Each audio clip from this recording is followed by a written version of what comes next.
امام حسین رضی اللہ عنہ کو تو دھوکے سے بلایا گیا نا. آپ تو لڑنے تو گئے نہیں تھے.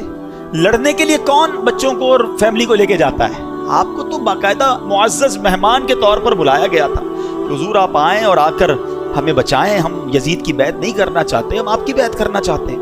اور آپ پر چونکہ اتنے خطوط آ گئے, اتنی ریکویسٹ آ گئی, کچھ لوگ کہتے نہیں جانا چاہیے تھا.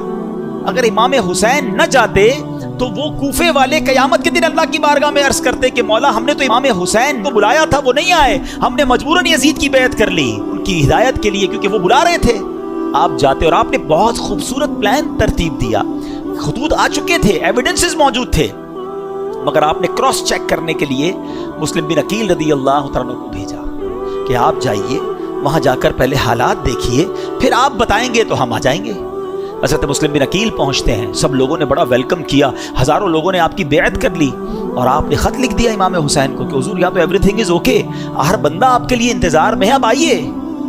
انفارچونیٹلی دیکھیں کہ خط ادھر پہنچتا ہے, امام حسین ادھر روانہ ہوتے ہیں اور ادھر کوفے والوں نے غداری کی اور وہاں حضرت مسلم بن عقیل سے دھوکہ کیا. آپ کو شہید بھی کر دیا گیا, حضرت مسلم بن عقیل کے بچوں کو بھی شہید کیا گیا. اور حضرت مسلم بن عقیل رضی اللہ عنہ آخری وقت تک کہتے رہے کہ کاش میں وہ خط نہ لکھتا. آپ ٹریول کر چکے اور ادھر حضرت مسلم بن عقیل کو شہید کر دیا گیا. اب آپ جب کربلا کے قریب پہنچتے ہیں اور آپ کو ریزسٹ کیا جاتا ہے, آپ کو انٹرسیپٹ کیا جاتا ہے جو یزیدی لشکر تھا. اب یہ لشکر 22,000 کا لشکر ہے. ایک بڑا ریلیونٹ کوسچن ہے کہ 72 لوگ ہیں جن میں بچے بھی ہیں, عورتیں بھی ہیں, ان سے لڑنے کے لیے یا ان کو گرفتار کرنے کے لیے اتنا بڑا لشکر کیوں بھیجا گیا؟ 1000-2000 آدمی بھیج دیے جاتے, کیونکہ یہ تو ویل ایکوپڈ بھی نہیں تھے, کیونکہ یہ جنگی ساز و سامان لے کر بھی نہیں گئے تھے. وہ سارے ایکوپڈ تھے, سارے جناب ساز و سامان کے ساتھ آئے تھے.